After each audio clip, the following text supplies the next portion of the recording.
The arrival of Metroid Dread for Nintendo Switch marks a very important occasion for the Metroid series.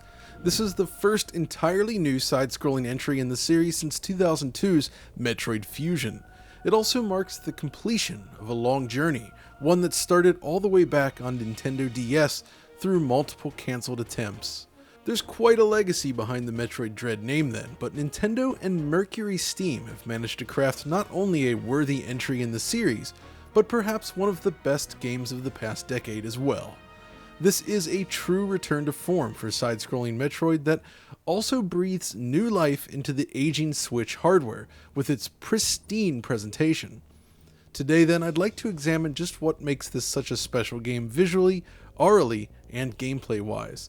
We'll of course discuss the basics such as resolution and frame rate, but there's much more beyond that, so let's jump in.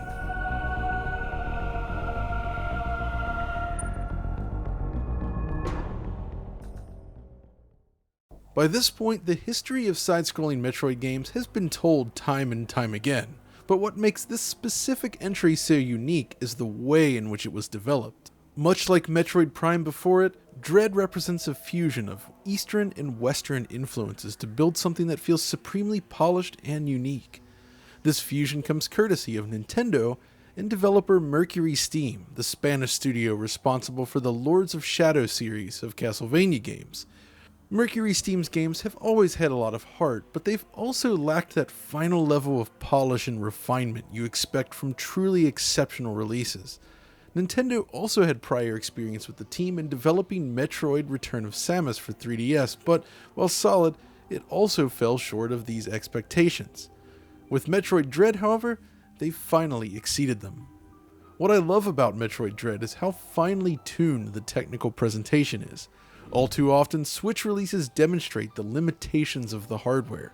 Frame rate troubles, long loading times, or poor image quality can often spoil the experience. I'm happy to report that that is not the case here. Metroid Dread is fast and fluid. And that starts right when you fire it up for the first time. The boot up sequence is quick. No corporate logos or lengthy loading times here, it's straight to the main menu and title screen. Loading into the game is also relatively brief, and once you're in, it's virtually seamless. There are some loading screens between areas, basically elevator or tram rides used to hide loading a la Metroid Prime, but these brief pauses work well within the context of the game and help strengthen the atmosphere as you travel around the planet. Metroid Dread embodies what I love about classic console gaming. The technology serves the presentation and you're never left feeling as if it gets in the way of your enjoyment. The game begins with an introduction video followed by a series of real-time cutscenes before dropping you into the world. The first thing you'll notice is how much sharper it looks than your typical Switch release these days. In docked mode, the game delivers a resolution of 1600 by 900. Not a high resolution for next-gen consoles, but for the Switch, it's pretty impressive to see for a game running at 60 FPS. Dread does not make use of anti-aliasing, however, but this kinda works to its benefit. Due to the side-scrolling design, you never see far enough into the distance to experience significant shimmering. TAA combined with lower resolutions usually results in a very blurry game, but that's not the case here. In portable mode, however, things are better as the game runs at the native 720p of the internal screen. You can imagine this was done in service of showcasing the new Switch OLED display, which of course looks incredible paired with this game. While the resolution numbers on their own are not especially impressive in 2021, it's the first time we've had an official side-scrolling Metroid game running in HD resolutions. What this allows is the developers to play with the camera distance in a way that we've not seen in the series before.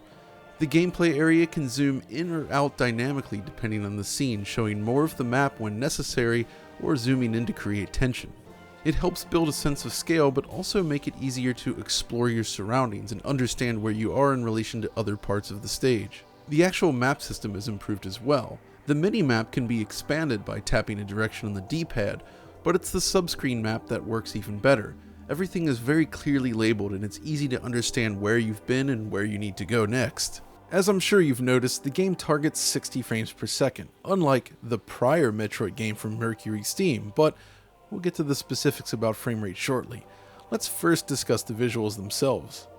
Once you begin exploring, one of the very first things that stands out is the quality of the animation work. The run cycle itself feels great, but the way Samus adapts to the terrain really helps sell it in a way that we don't often see in these exploration-driven platforming games.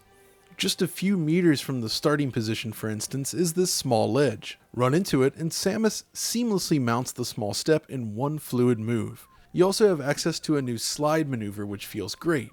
For any platform action game, the core movement needs to feel good for the game to be a success, and this is an area specifically where Mercury Steam has struggled in the past. Metroid Dread gets it right. All of this is made possible by an effective animation blending system, allowing multiple animations to sort of work in tandem. Stand next to a wall and Samus extends her hand to brace herself, for instance, but if you stand next to a smaller hole in the wall, a different animation is used where she braces herself against the entry point instead. Even aiming from a standing position showcases the remarkable fluidity in Samus's character model as she moves. No matter what you're doing in Metroid Dread, there's a beautiful animation to accompany it. It's the kind of small touch that helps elevate the overall feel of play. And this extends to other elements within the game world itself, such as the fluid system. Throughout the game, you'll often interact with or manipulate fluids such as water or lava.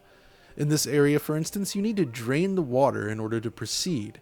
Anything touching the surface already causes the water mesh to ripple, but the effect when the water level changes looks even better as it spills out into another area. The flowing water pumping out into this room also looks great, as does the underwater fog. Just moving through the water, the mix of fluid simulation, fogging, air bubbles, and animation all work exceptionally well. The suite of atmospheric effects also help accentuate the ambiance. A subtle use of bloom and light enhance the background, while fogging adds depth to numerous scenes. A film grain is used strategically based on your surroundings and context. In this area, for instance, the bright light shaft from above uses film grain to almost simulate the look of dust particles flowing through the air, while these specific zones featuring the fearsome Emmy hunters boost contrast and crank up the film grain to enhance tension. They also employ animated clouds of mist present along the cold storage areas that look fantastic in motion. I was really just impressed with the overall quality of the environments. The mix of handcrafted structures with suitable materials and superb lighting really build a wonderful atmosphere.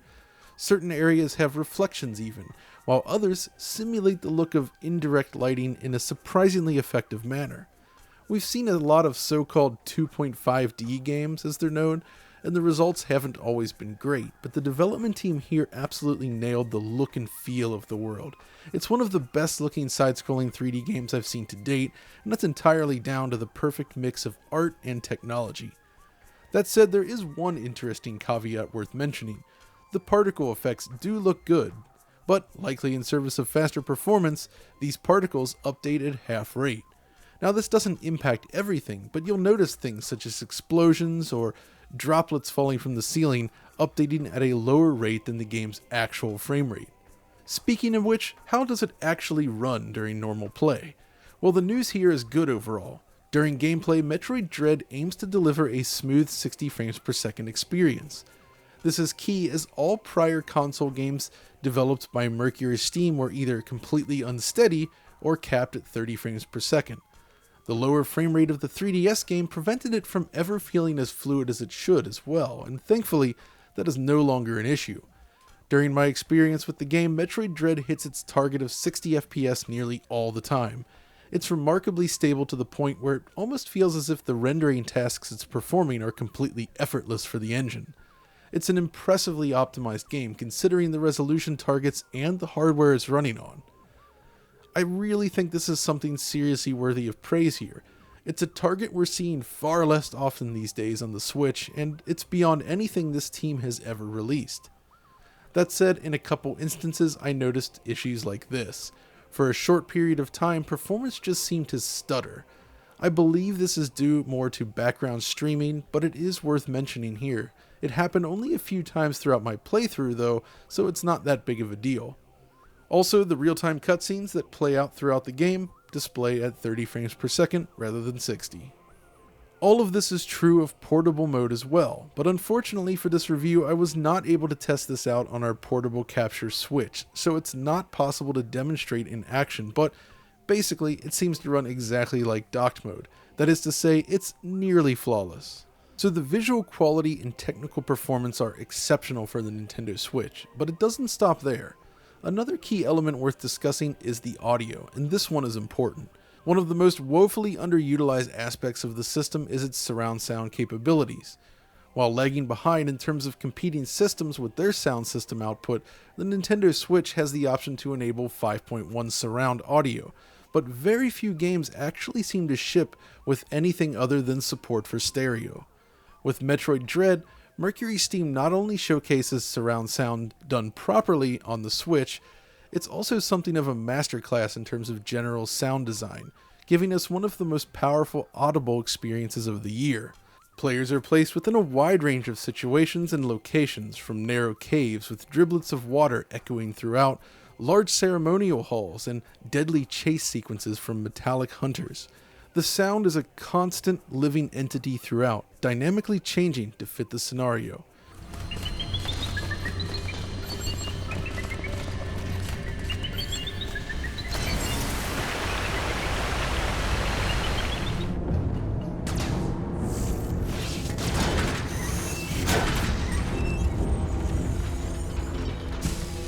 While Samus's actions take center stage, standing still highlights the rear channels as rocks tumble, animals scatter about, and machines operate in the distance. It's truly an awesome experience rarely heard on the Switch. The general soundscape of Metroid Dread is also something truly out of this world. Almost every individual aspect and object in the game has a fine-tuned sound design to it, and there is a certain sense of constant unease to how sound is used in the game. The planet of ZDR is a mix of bioorganic matter, alongside awe-striking machinery and a civilization left behind. The sound mix reflects these aspects by making a lot of the surrounding sounds soft, earthly, and recognizable.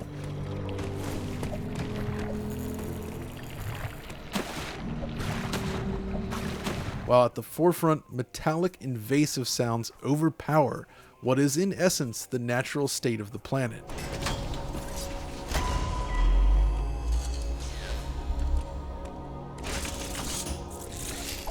This is further reflected in Samus's journey. While engaging in exploration, the Emmy suddenly detecting her will create a soundscape of chaos, as if she is invading their territory.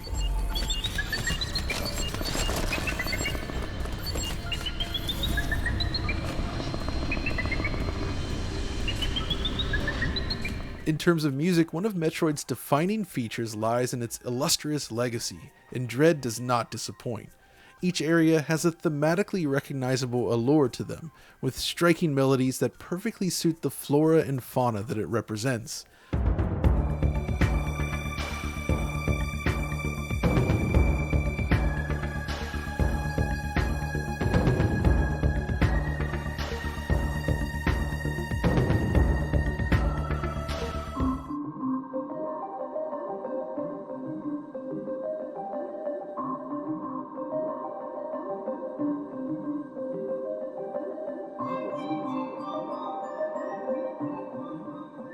So while the Switch is not necessarily capable of matching the latest in 3D audio, Metroid Dread showcases just how important the actual sound design truly is.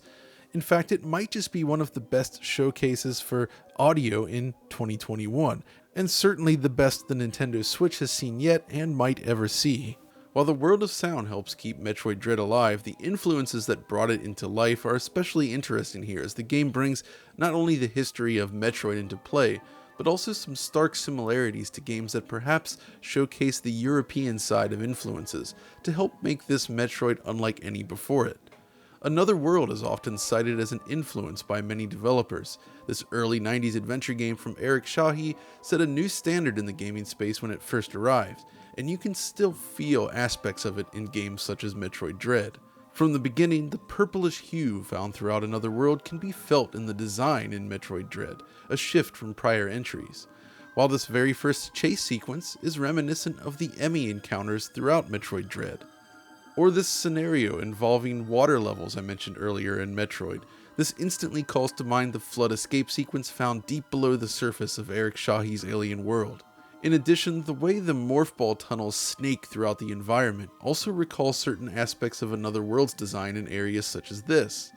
Or how about the Omega Blaster? You gain this at certain points throughout Dread. It can be charged up to blast open certain doors or destroy an enemy.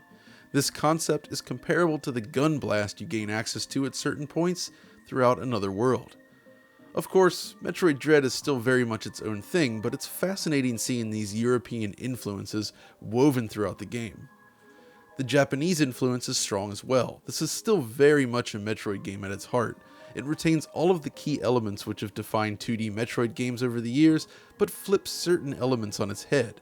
In earlier Metroid titles, for instance, the Morph Ball is usually one of the first power-ups you'll encounter, but Metroid Dread flips this on its head by teasing you with the Morph Ball accessible tunnels a long time before actually granting access to the power-up. Plus, the new power-ups offer a unique twist on some of the ideas we've seen before and help elevate the game. It feels as if it's pushed beyond what was defined in Super Metroid, and I like that. Between the visual design, the audio soundscape, and the solid performance then, the foundations of Metroid Dread are superb. It's certainly been an interesting ride, and this video really only hints at the earliest stuff as I limited capture to the first couple areas, but there is so much more here. It's also great to see Mercury Steam finally delivering a game that lives up to its full potential. This is the best game they've ever worked on, and it breathes new life into a series that has been sorely absent from Nintendo home consoles for far too long. If you've ever enjoyed the Metroid series in the past, you need to play Dread. But that's enough for me. I hope you've enjoyed this video, and if so, as always, be sure to like, subscribe, ring the notification bell, and all that stuff, and we'll see you next time.